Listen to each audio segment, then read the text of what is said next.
Welcome everybody to episode 326, I think, of the effing title. I'm Big Husky. We'll find out. I'm DeNutte. And we are here, and we're not together anymore. We were together for a little bit. We were together. We're like this. Like that. Kind of. Yeah. So this past weekend was arguably one of the best weekends that I've had this year. I went down and hung out with DeNutte and his lovely girlfriend for the weekend, and we went and did a bunch of stuff. And one of the things we did was we went and watched Tron Ares. We went out of our way to we went an hour away to the nicest theater in New England. Yep. So arguably. So I'm gonna now post edit. Husky is now gonna put in oh look, there's us, there's me and DeNutte at the poster. Oh, look at that. Oh, look. Oh, there's the theater. Oh, look at the theater. And oh, hi, cat. So yeah, there's some stuff. I'm gonna put it up there somewhere. So if you're not visually watching this, that sucks for you. But it's right there. Hooray! Watch me not be able to put it in now. I know they're lie to us. But yeah, so we went to see Tron Ares. DeNutte is a massive fan of the Tron series. I really liked the second Tron. I still haven't seen the first one. We should have watched it. I didn't even think about that. I have it on Blu-ray. I should have. I said it. I mentioned it during the weekend, but I kind of just mentioned it, and then we moved on with the conversation. I'm pretty sure. Yeah, no, I didn't. You know what? We should have watched that instead of Boots, but no. Boots was still good. Yeah, Boots. Boots. Kill. That's a later podcast for you guys. But Tron Ares is what we're going to be talking about today. DeNutte, Tron Ares, give it your rating. What are you going with? I gave it a 4.2 out of 5. Yeah. All right, shit. That's a lot higher than I thought you'd go. I'm going 7.5 out of 10. Yeah. I'm going the same. I'm going the same. 8.4. I'm going the same as Thunderbolts for me. Oh, okay, there we go. Like that sort of yeah. I was very so one of the things for people that don't know, DeNutte loves Tron.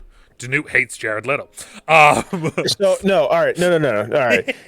Hate is the wrong word. Okay. It's just that all right, there's this effect with leading men in Hollywood where it's almost like an industry plant sort of thing. Mm-hmm. Where Jake Gyllenhaal, arguably a top 20 actor of the generation, top 10. Yes, I would agree with that. I'd say 20. He's a leading man in Hollywood, has been for a long time. In the last few years, he always kills it, but his movies may not be that good. Mm-hmm. Fair. And so there's him, Joaquin Phoenix. I might get a lot of hate for that. I think Joaquin Phoenix's movies aren't very good. He's very good in them. Yes, there's only a couple movies with him that I genuinely am like, oh, I like this movie. Yeah, some of them are really out there art pieces. There's A Long Dark or something on Netflix that came out a few years ago where I really liked it, but it's really not that good of a movie, but I thought the performances were really done well and the vibes. The one where the acting makes the movie better, but the movie's not good. Another one is Hell or High Water. I think that's just a very generic crime. Mm-hmm. I wouldn't even call it a thriller, crime movie. I'm going to throw one out here. You may not agree with me with this. No Country for Old Men.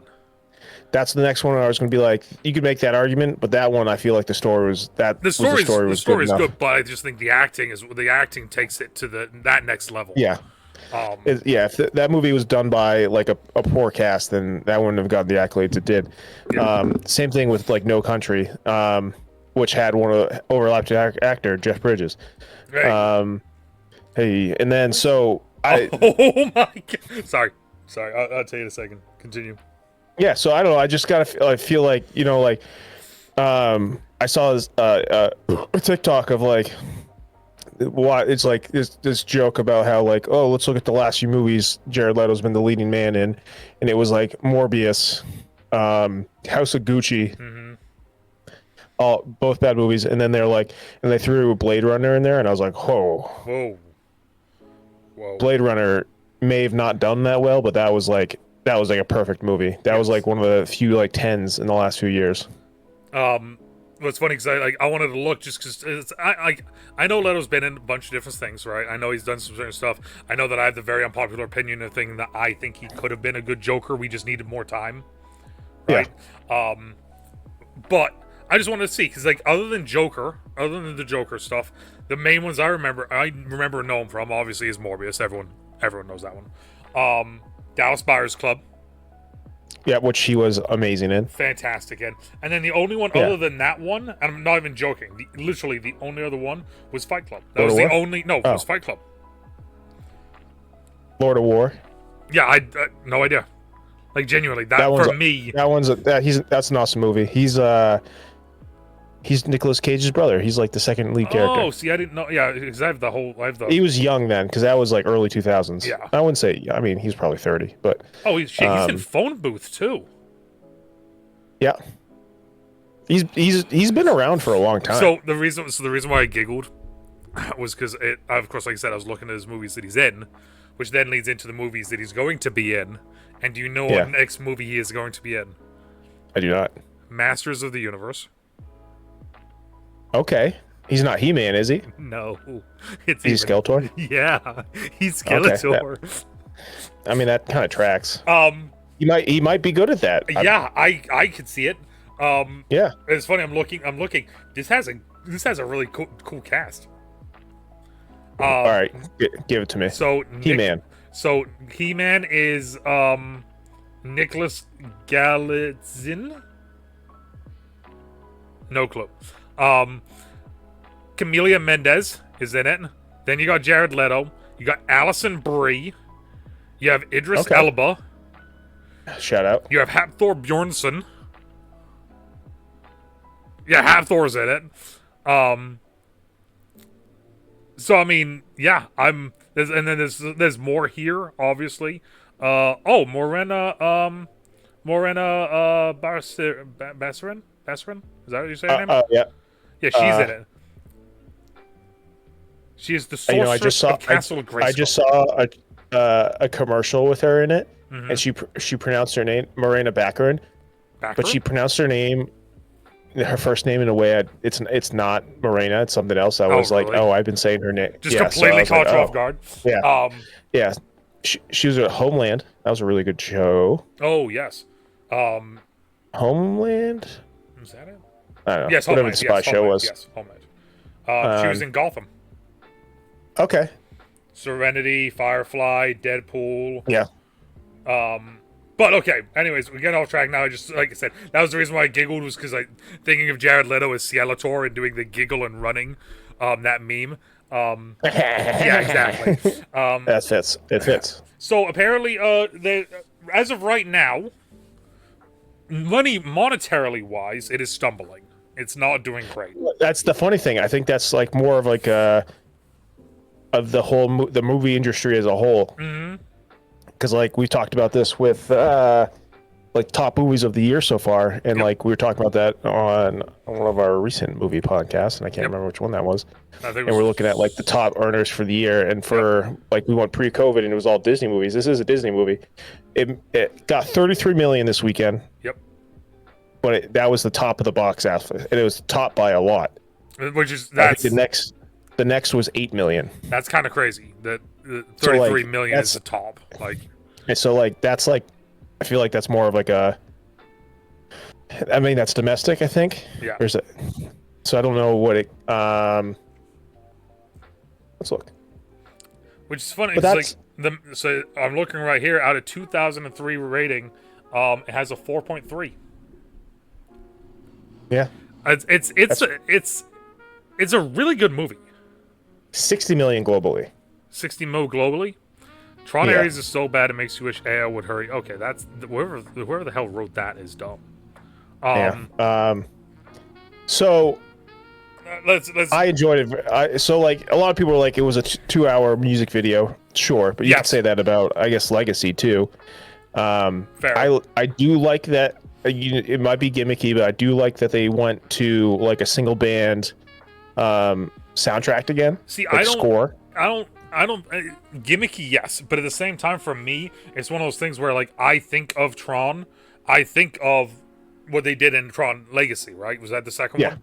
I think of that. So them doing the same thing here, and I like the fact that they did it because it keeps the tone the entire way through the movie. Yes, the tone changes because of different things, but it's the way that the tone changes. See, because like you see that more modern with like Hans Zimmer. Hans Zimmer's like he does a lot of scores, and like you look at Interstellar, which again, not really that big of a box office hit, but it's been like a cult classic. It's considered one of the best sci-fi movies ever made, and it's got like super low scores. Yeah, I think it's less than 70 on Rotten Tomatoes. It's one of those ones where it's that thing of like, are people hating on this because of it being blank, or are they just hating on this because they just genuinely just don't like it / understand it? So, because I know a lot of people, a lot of I'll say it, Tron fans, I'll throw that up there, were like boycotting this movie because of Jared Leto. They're like, how dare they? I'm like, and that's like the opposite. I'm like, I gotta give it a chance. And like halfway through, I was sitting there, and so I went in like, I think I'm more on the like, I don't think I'm gonna like this very much. I still got to see it. It's because we talked about this literally before, like almost before going in. Like DeNutte said, he wasn't sure how he was feeling about it. He kind of a little bit pessimistic almost, but like willing to give it a chance. Right, willing to give it a chance. Going in, I was like, I'm expecting a visual and musical masterpiece with the story and acting being okay. Yeah. And I know a lot of people, and like not even only like people like criticizing Jared Leto's performance or criticizing Greta Lee's performance. They said that she phoned it in. I thought she was pretty good in it. Yeah. What's his face? The main antagonist people love, Evan Peters. I thought he was awesome in it. Yes. Gillian Anderson, I thought she was the most phoned in, but like she really didn't have that many lines in the movie. Yeah, and has she been in other ones, or is she like new to this one? This is new. Yeah, so like it's like a lot of these, like I feel like with older actors like that, if they're coming into a thing like this, very easy for them to phone it in, right? Because it's just like, oh, it's Tron. Of course, people are going to see it. It's a Disney paycheck. It's Disney. Give me the money. But like, I think she got 10 million for it. Jared got 20. So let's we're on this. Let's talk about the acting of everything then. Let's start there. I thought Jared Leto was kind of perfect for this role because Jared Leto is a weird dude as it is when it comes to his acting style, and in this movie it kind of fits with him being AI. He's AI. And you know what? Like throughout the movie, the whole purpose of his purpose is he's a program, and he's becoming like more human. Yes. And like throughout the movie, he's becoming more human, and even like when he's talking, they're driving back to the city, and he's talking about his favorite band, Depeche Mode. Yep. Like it's like starting to be kind of human, and then even by the point, or spoiler, he's with Jeff Bridges, and he's with Flynn, and he's like, I don't have like a real reason to say it. It's just like a feeling. Like that's like, I thought like his performance was done very well. Like he fully like moved into like being a human. Mm-hmm. I would, like I said it when we left. I still find it hilarious that just in the mind of the actual universe, completely taking away everything there, that you make an AI program master control, and you give him a beard and a scummy, sleazy, slicked back haircut, and then Athena, who is the real villain of the movie, I guess you would say, kind of. I guess she's the villain program. Yeah. So that's always been a theme of the movies, is that except for the second one, this was the theme of the first one, is that there was a villain human and a villain program, whereas like in the second one it was a villain program that the hero had made. Yes. So I mean, it went back to the roots of the first one in that sense, that it was the villain. Well, and that's human and their villain program. One of the things that I saw, because I know that a lot of people have been shitting on the movie, which you and me have talked about in a little bit on and off since we saw it, that we don't understand that, because like it was genuinely a really good time. But like one of the things that I saw was someone said that this was the perfect love letter to the 80s. That's what someone said. Yeah. And I was like, that's actually a really good way of wording it, because like there's like it was a great time. Like the acting was like, so. Yes. Someone we know cried when they went back to the '80s scene, the '80s computer with Flynn and stuff, and Went through all that. Someone cried. I wonder who that was. Yeah, that was awesome. Yeah. Yeah, no, And I love that they're like, what am I going to expect? And they just said 80s, which a lot of people might not find that funny. They're like, some might find that forced humor. I thought that was pretty funny. Yeah, no, I thought it was good. Greta Lee I thought did a fantastic job. I'm trying to look right now. She's done a lot of other movies, but I don't know if I would say any of them are like. She's done a lot of shows. She's done a lot of voice acting. Yeah, The Morning Show, The Studio, Solar Opposites, but she hasn't been The Coldest Case. She hasn't been in like a lot of like big stuff. I was gonna say like the two biggest things that I'm seeing him movie wise is Spider-Man Into the Spider-Verse and Across the Spider-Verse, where she was the voice of Lila. Yes, she hasn't been in like a bit like this is like definitely like a big one for her to be like a leading. She was in a few episodes of New Girl. Okay. She's been just doing little things. From my first introduction to her, I thought she was fantastic. I love her. Just from this movie already, I want to see more. I saw a trailer of something of a new what show is it? It's a show that she's been on, and they're doing a second season. The Morning Show. I saw like a new trailer, and I was like, oh, the girl from Tron. Oh, there we go. Guess she's the main character. Evan Peters, I think, plays a phenomenal tech bad guy.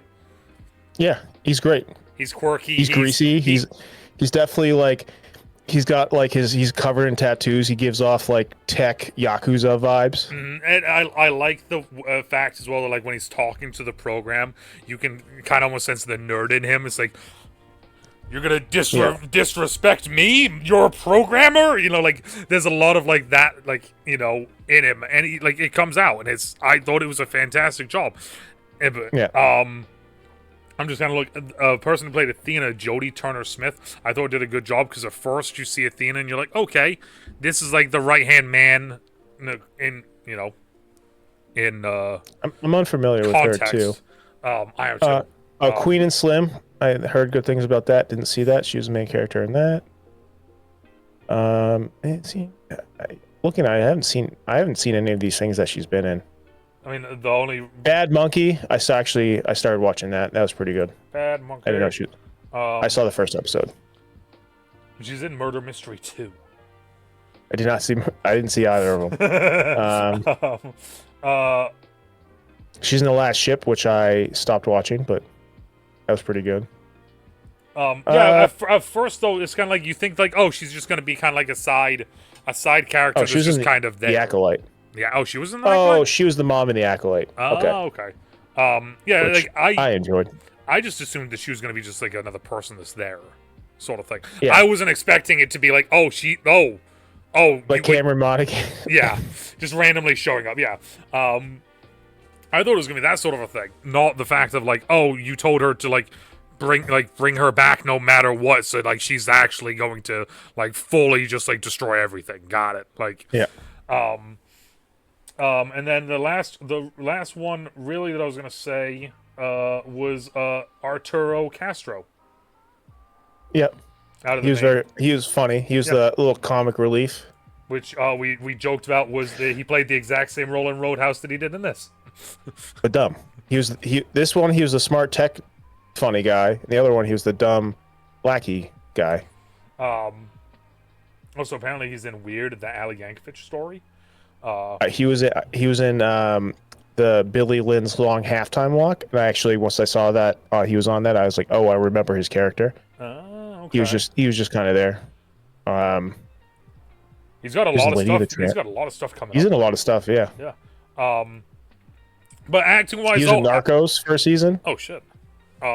Acting wise though, I was actually kind of impressed. I like I said, I was going in thinking that the acting was going to be just like, okay. But actually, I thought there was a lot of really good moments acting wise that like. Yeah, we talked about like at the end, like when we were going to talk about this, we had a lot of stuff we liked, and then I was like, what did we were both like, what did we not like? and we couldn't really think too much of anything. Yeah, honestly. it was like we had to like nitpick. Yeah, which we could do. I mean, there's both movies that we both particularly like, separately. Like for instance, I'm massive. I love Batman vs Superman. You know, the extended cut. I can nitpick that if I wanted to. But it's one of those things like once you start nitpicking, you're just gonna keep finding strings, and you're just gonna keep. All right, I have one nitpick that I had thought of earlier. Okay. So, do we know what city this is? Is it Seattle? Was it ever stated what city this was? Now that you say that, I don't think we do. So one nitpick the only thing is that the only thing. So I would say it's two things. One, the only thing we know is that when Eve Kim goes in the remote world and she's Alaska. That's Alaska. That's the first thing that we know. They said that's Alaska. Yeah. And then the only other thing I could say is that it has to be wherever the original that's true. Wherever Flynn's arcade is, right? And now that you say that, I don't know. I'm looking it up. You don't know where the original Flynn's arcade is for? That's the only thing I can think of because honestly, I don't. Outside of that, I don't know.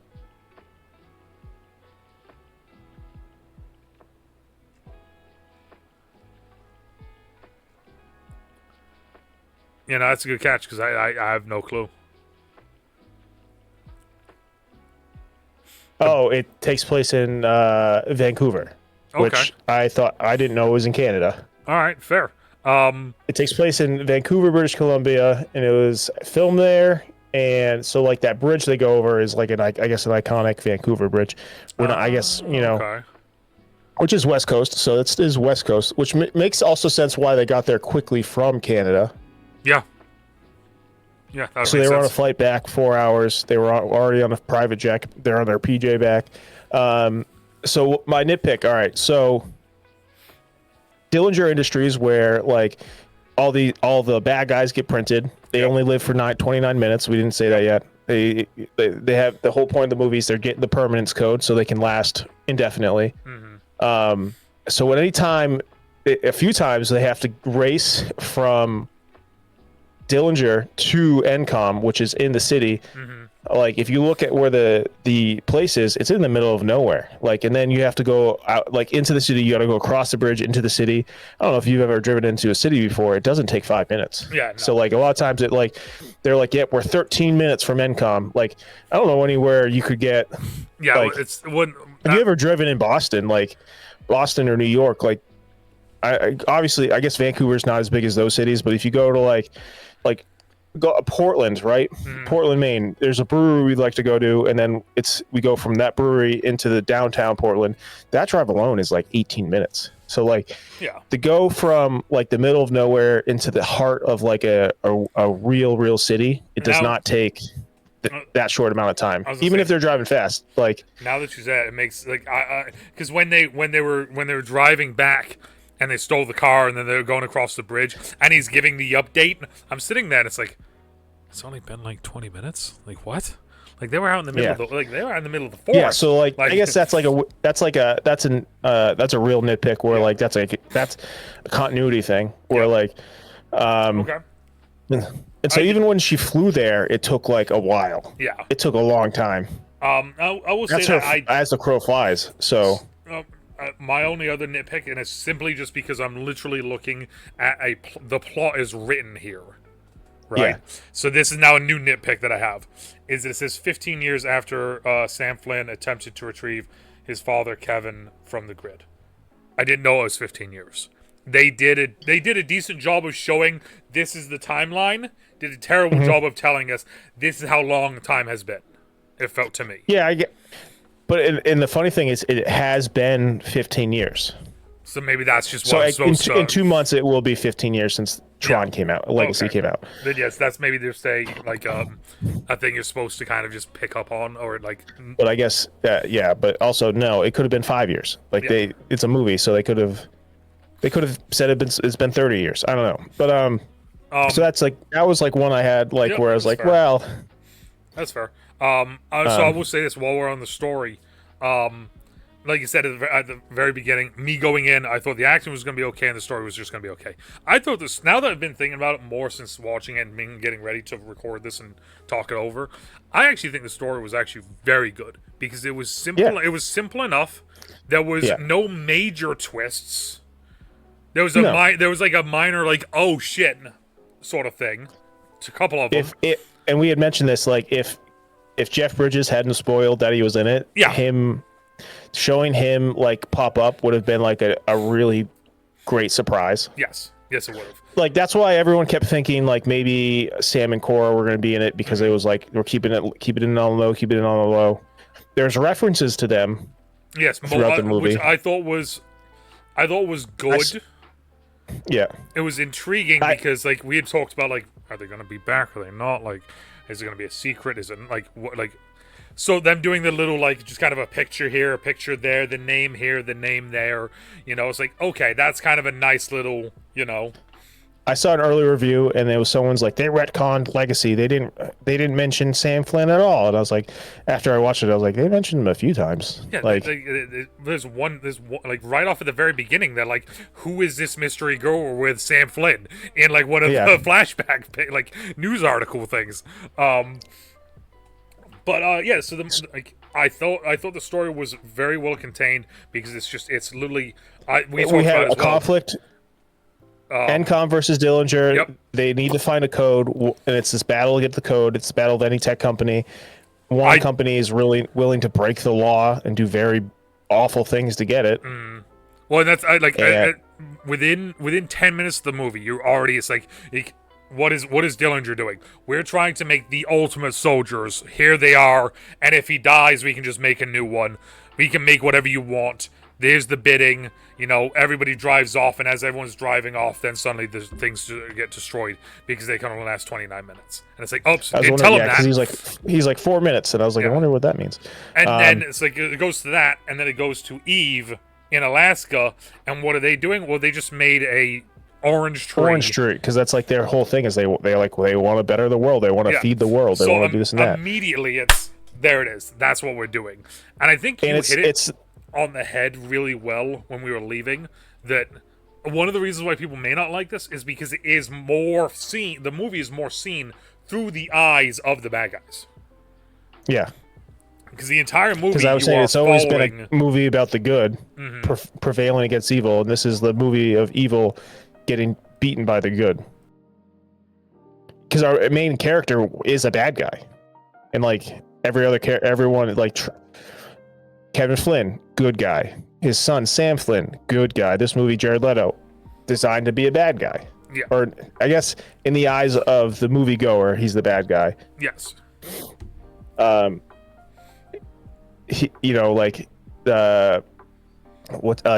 he thought he was in the right, though. Yeah, exactly. They all, everyone thinks they're in the right. But the whole thing is... Go ahead, sorry. No, I know a lot of people are upset that we only have the backstory for one character in the entire movie. We only have one backstory, and that's for Eve. No one else we have a backstory for, which I'm like, I guess. I'm like, but part of me is like, we have kind of a backstory for Dillinger. He's the grandson of the creator, who was the bad guy in the first movie. Yep. And then there's been a lot of leaks. Don't really need any more of a backstory there for that. Like, I mean, like he's a tech. He's like a he's a tech genius for the evil villain of the first movie, and he's his grandson. Like, so there were a lot of leaks about what Tron 3 was going to be, which was Sam and Cora against the new head of Dillinger, which was Cillian Murphy, who they featured in the beginning of Legacy. Yeah. Who would have been an amazing villain.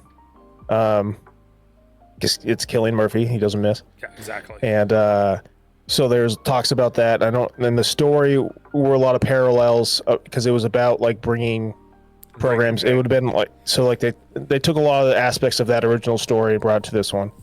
And it would have been like a lot of focusing on Cora like dealing with her humanity. Yes, which would have been really cool. Yeah, to see. Like I said, like we were saying, story is very, very simple. Here's where it is. This is what we're doing. This is the problem. This is how we're getting to it. Oh shit, this thing happens. Now we got to do this. Boom. End movie. Like it flows. The movie flowed really well, other than one spot to me. Yeah. And it's like it was a simple, easy movie to watch. Like, so like there's I've heard a lot of things. Like one thing was like the people who don't like this movie are Tron Legacy fans and not like Tron as a franchise fan. Okay, interesting. Because like, so my take is that like there is nuance to this movie, and like a lot of people are like, no, it's a simple thing, but it's like you're like, it can't, like, all right, here, Yeah. Jared Leto, illegal immigrant, bad guy, is like, I want to be good, and they're like, how dare you? You're a program. Fair. Go back. I don't know. So that's like, I don't know. There's just like, there's a nuance to like, oh, maybe a bad guy can be good or a good guy can be bad. Yeah. Well, and I think as well. Oh, like, a billionaire's a bad guy? No way. Yeah, no way. And that's the thing, is like a lot of those like nuanced things, especially because like you have two programs in Ares and Athena. They're both the bad guy, but one of them is like, it's like I felt rain. It's like I saw rain. What did it feel like? I can't explain it. Like that sort of thing. Meanwhile, Athena's just like, kill. Feel. And then at the end, she's like, oh, like when she's like dying finally, she's like, oh man, maybe I was wrong. That's like the vibe she gave off. Yeah. Now, quick spoilers. So if you guys don't want spoilers, wait like maybe 5 minutes. I don't know. I'll do some sort of weird thing. I don't know. But spoiler. Very ending of the movie. Jared Leto saves the day. He goes into Tron, becomes real boy, comes out. He's now real boy. And then we get a post letter from him, and he's in some foreign place that we're not really sure. I want to say India, sort of like. I was gonna say like in India, Greece, sort of like over in that area of the world. Yeah, I don't. Lebanon. It could have been somewhere in the Middle East. I don't really know. But basically, he gets a card, and it's just him talking about his life outside of the grid, and that he has a postcard or a picture of Korra with coordinates on it, and he's gonna go find Sam and Korra. I do think it's funny that like all I could think about is when he showed up when he was writing that postcard, he just was wearing like clothes he showed up to set in. Like his actual clothes, like that, his tight pants, his like silk shirt with a scarf. Like total, like he didn't even have a film cast with him. It's just like his one of his friends like filming it on his iPhone. Like go, like totally. And then, but he showed up. He rode away on a Ducati, which that was the same Ducati Kevin Flynn had. So there were nods everywhere in the movie to like the prior movies. Exactly, little tips of the hat, But yeah, so drives off to go find them. That's the first credit. Then the second one, that's the ending. Then we get a mid-credit scene, which I thought was really kind of cool. I didn't fully understand it. You did, though. It is now Julian Dillinger, the grandson, is now in the grid because as he was about to be captured by the police, he said, not today. Nope, and he sent himself into the grid. So he sent himself into the grid, and as he turned, he's there, he's looking at the world in the grid that he was in is destroyed, broken, and he turns around and there's a new identity disc, which I thought was cool because it looked different. That was the one from the first movies. That's what they look like. See, that's cool. That's a nice throwback. He picks it up, he gets it, and as soon as he gets it, it starts to like attach to him and go on him, and then he freaks out and he looks up and he has now like a crown, like a giant crown thing, and that's because I guess it's belonged to his grandfather's program, Sark. The original MCP. Yep. Sark. So a nice little throwback, and also leading us into like a hey. I have a Sark Funko somewhere. I love that. Yeah. But like a hey, here's gonna be the next movie. Like this is where we're going. So like they fully set, and like I saw things that are like they didn't set it up for another movie. I'm like, did we not watch again? It was like, did we not watch the same movie? They fully set it up. There's so many times where we talk about movies and then you look at stuff and the problems that they have with the movie is like that right there. It's like did you just not actually like watch the film? Like are we not watching the same thing here? Because like. I saw one where like people were like the fight scenes were really bad, and I was like, I thought the fight scenes were awesome. I love the fight scenes because one of the things that I really liked, especially in this one, was a lot So of the red. their club things, Yeah, that was new. That's a and new it, like, thing. it kept it there for a moment. And you could jump off of them, Yeah. but they could cut people. It was like this whole new like mechanic to fighting. Yeah, I And like so like that. that's new. That wasn't in like they had in Legacy they had like sticks like that that could just destroy programs but didn't have like a tail. So I thought that was cool. We were both talking and we're like the CGI was incredible. Like I was like I couldn't notice anything that looked bad. Husky had one scene. Yeah, they did. It was one scene and it was one minor thing, and it's the thing that like almost any movie that does CGI on this, normally it doesn't look great, and it's literally just it's Eve driving and she's in Alaska and she's on a bike, or I think it's a bike anyway if I remember correctly. It was like I don't know what they're called, but it's like a snowmobile bike thing. Yeah, she's on that, and we had to keep it bike because it showed like a face on of her, and the background just completely was like immediately was like you could see the tearing around her and kind of the background. There was enough of a difference where in my brain immediately I was like, ooh. But then the next shot though is a full panoramic cinematic above aerial of her going through the snow, and I'm like, and that looks really good. Like, yeah, I'm confused. The other thing I was gonna say, sorry, go ahead. Yeah, no, you go. I was gonna say like, they did a fantastic job with the pacing to the point where the cinematography and the fight scenes were really cool because as well, a lot of the things that happened was at night, and it really kind of stood out a lot because if you can see from the thumbnail or if you've seen any of the promotional stuff, all the characters that are the bad NPCs are or the bad programs are red and have that bright red. So a lot of the scenes shown at night, all you see is the pitch black outline and then red, and it makes everything. It couldn't be more like hammer on your head where it's like bad's red, good is blue. Yeah. Like it's like the hot and cold, good versus evil. Like this is one of the movies where it's like it tells you by what color they are. Because even at the end, Jared Leto he turns blue when he's good. It's very well done, and it doesn't feel forced. It doesn't feel out of place. Because sometimes like movies would do that, and the timing in the movie feels off.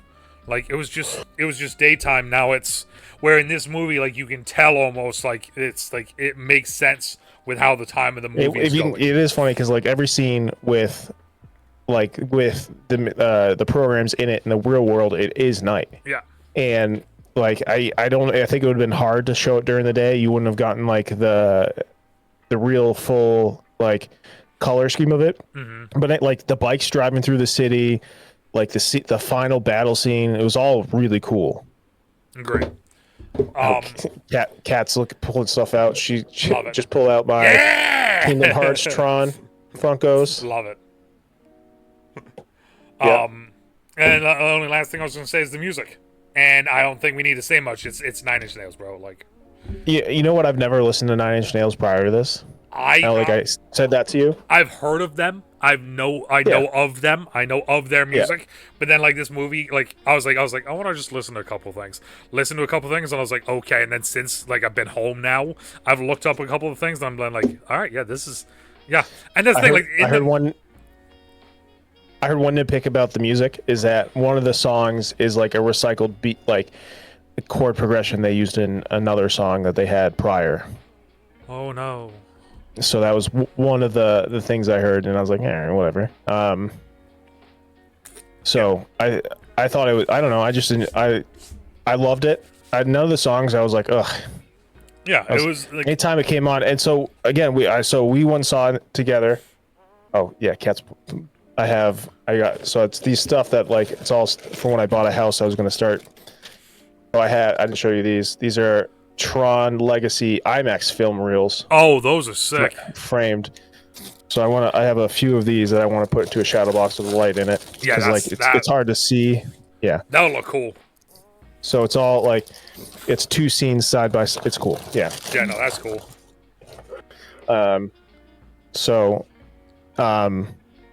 Music was great. I get like, I like a quarter of the way through the movie, I was like, do I like this movie?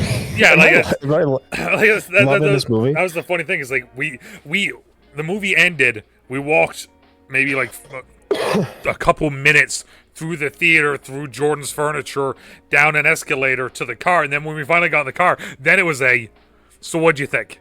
Like it was that like, and it was one of those things like immediately DeNutte was like, I loved it, and as soon as he said that, I was like, oh, like I was happy to hear that he loved it because I know that he was.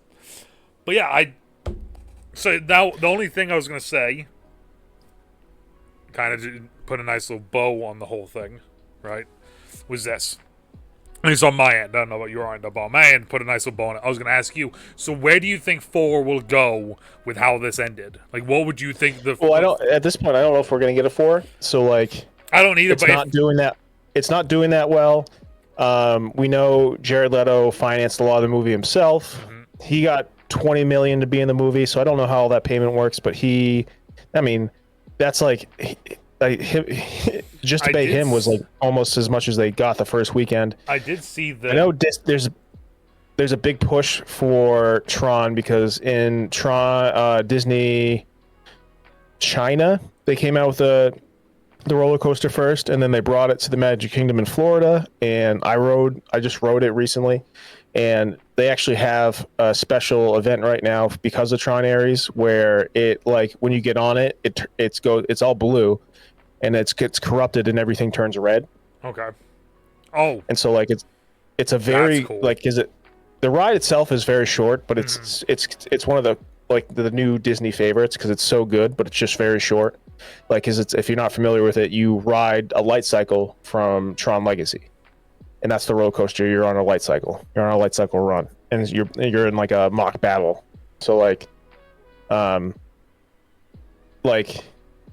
don't know. It's just, I think that they were like, we want to revive this IP because we're doing this whole thing like Disney, especially like Disney parks. Like Disney parks is a lot of money, so they're trying to like.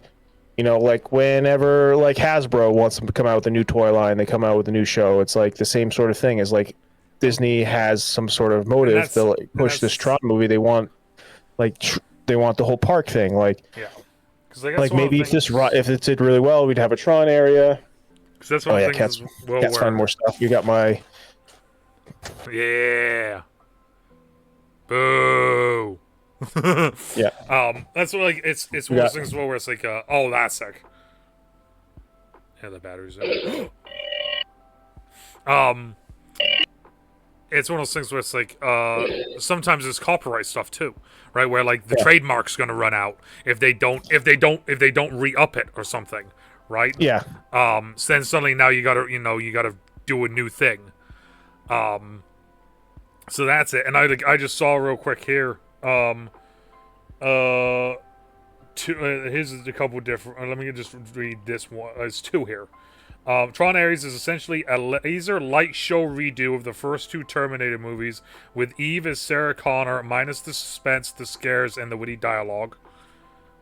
Which that's a real stretch. Kyle Smith of the Wall Street Journal needs to calm down. Right? Yeah. And then the last one. Where the hell was it? I just saw it.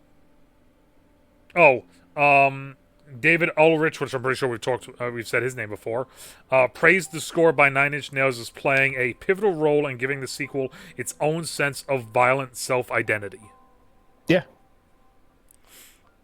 Yeah, I mean, like, that's like the whole thing with like a lot of movies is like the score really set the tone. Like, you look at Sicario, the cinematography and soundtrack. You look at, again, Interstellar, cinematography and soundtrack. Tron Legacy. People love that movie purely because of Daft Punk and like nothing else. Yeah.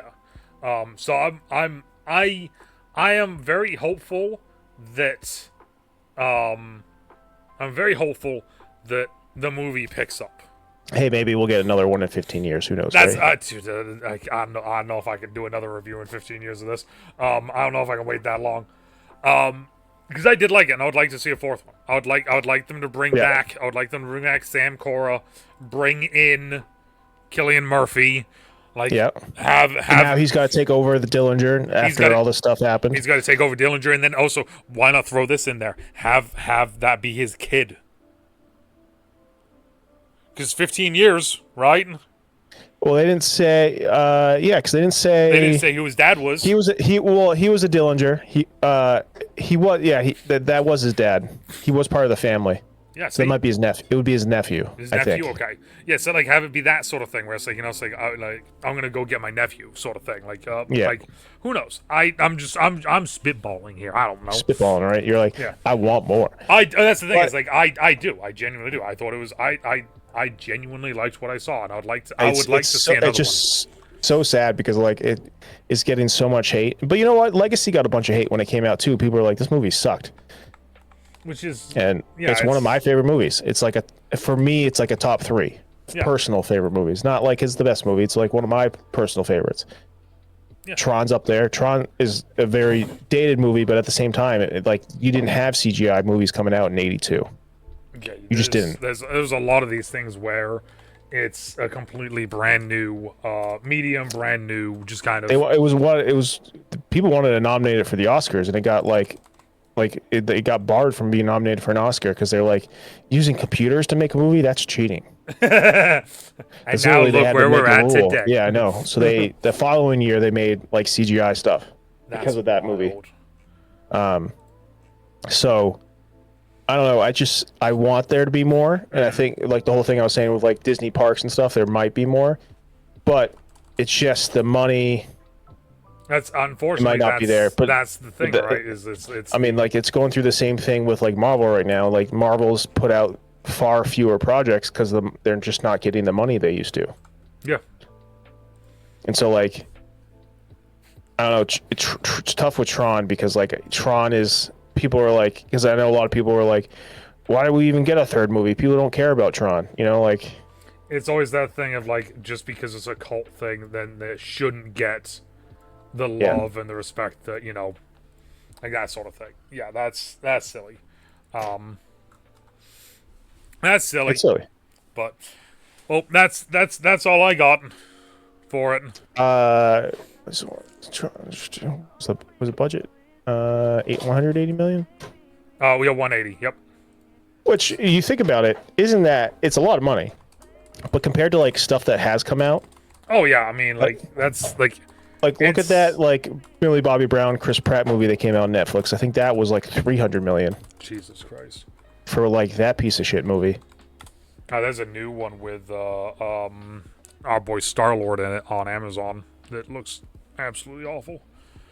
Oh, the one where he has to prove himself, make himself innocent. Yeah, and he's just sitting in the chair the entire time. It looks real bad. It looks bad. And I'm like, oh boy. Yeah, like he doesn't have the acting chops to pull. Like, for instance, Tom Hardy has a movie. Tom Hardy has a movie where he's in a car for the entire movie, and that's it. And he's just on the phone talking to different people. He has the acting chops to do that. I don't think he does. I saw that movie. I can't remember the name of it. It's a one-word movie. Yeah. I keep wanting to say Bronson, but that's when he played Charlie Bronson. That's when he played Charlie Bronson. Yeah, I don't know. We both really enjoyed it. Locke. Kat loved it. She loved it. Which is awesome. Jared Leto, hot. Her review. Jared Leto, hot. Hot 52-year-old sex pest. Weird that he's 52. He does not look anywhere close to 52. I know, he looks great. He looks great. He's what is he? Not metachlorian. He's the metachlorian. The stuff he has his sex cult, whatever he harvests from his sex cult. Oh yeah, okay, yep. I see where you're going with this now. Yep, I agree. Yeah. Yeah, no, this is the thing. If you want, how long was it? An hour and a half? 2 hours. 2 hours? Okay, it's 2 hours long. If you want a visually stunning movie, good soundtrack, and a good time. Yeah. Jared Leto's 53. That is insane. He'll be 54 this year. I feel awful now. If you want to have a good time, go watch the movie. Because it's going to be one of the better movies you see this year. I haven't seen a whole lot of movies this year. I'll be honest. I know you have. I would say this is arguably one of the best movies of the year. So let's look. All right. So current box office right now. I keep forgetting the name of the movie. One Battle After Another. That got 6.8 million in theaters this year, and that's arguably the top movie of the year. It's wow. a Leonardo DiCaprio movie, Oh, okay. I think I know which. and I there was think a lot of trailers for it, and like so, one battle after another. People keep referring to it as the movie because that's how much people The are movie. liking it. A movie. It has it had a $22 million opening, which is so it's domestically it's grossed 54, worldwide 138, which actually that's a lot worldwide compared to domestic. So domestic, like that's a movie that's not really doing that well, but I don't think the budget was that high. And that's like the top movie of the year. And that movie is not like, let's look at the budget. 130 million. So they've just gone over their budget. And that's just barely making it. So I don't know. So like, and it has a 95 on Rotten Tomatoes. Sean Penn, Leo, Benicio del Toro, Regina Hall, Tiana Taylor. Great cast. It's supposed to be great, but like that movie only got 6.8 this weekend. So that just kind of shows you what's going on with the whole. I think the movie industry is just hurting right now. Yeah, and I think that's unfortunately that's just how it's going to be. I think for the next. Because everyone's just like, I'll wait till it comes to streaming for everything. Yeah. And that's the thing is like once you guys see the different things that I'm going to post at the very beginning there, the little clips and stuff. Like what you said, it was like $17 a seat. It was 16, yeah. Yeah, it was, and I would have paid it. Like no questions. It was $49 with the fees and taxes for all 3 tickets. Yeah, see, I would have. Yeah, no, hands down would have paid that. So now that we've gone there, hands down. We went to the Jordan's Theater IMAX. It's the largest IMAX in New England. It's got butt kickers, as Jordan would say in the seat. So like you're like the whole theater vibrates the entire time. The screen is huge. It just is like the way to go if you want to see like, I don't know, any sort of immersive, like any action. It's definitely any action movie. Like I saw Interstellar there. Bring it back to Interstellar. I saw F1 there. That's where I saw F1. Like it's really anything you want immersive sound. You go that or AMC. The Dolby Digital Theater is just as good. The screen's not as big. It's not an IMAX screen. It's a big theater screen, but like. I'm big on sound. Like you came to my house, you know I'm big on sound. Yes. I have like so. I'm happy with it. Yeah, it's a good movie, and I would see it again. Yeah, I'm gonna buy it on a 4K when it comes out. Have a 4K DVD. Boom. So yeah, Tron Ares, go see it. There it is. Go see it. Don't go in. Don't listen to the haters. Like don't like we're just in the society of like people who hate everything. Yeah, exactly. Like, and that's the thing is like eventually we'll find something we both hate. This but this ain't one of them. Ain't even close. There was something we both hated, and we always bring it up, and I can't remember what it is. Is it that? It's okay. Is it that the Adam Driver, Ben Affleck, Matt Damon? That was okay. I guess maybe that is it. We didn't hate it, but we're both like, this movie isn't. It's like this movie looks cool, and then we watched the movie, and 3 hours later we're like, cool. And the acting was bad. Yeah, like it wasn't good. Yeah. But go see this movie, because then we can potentially get 4, and 4 means we get Cora back. And Garrett Hedlund. I'm a big Garrett Hedlund fan. See, I like Garrett Hedlund too, but I just want Cora back. Cora's hot. Olivia Wilde. Jason Sudeikis is ex-wife. There we go. So, thank you for stopping by and hanging out today. Appreciate it as always. And depending on where you are, morning, after, even night. Stay out of trouble, stay safe, and we'll talk to y'all later. Okay, bye.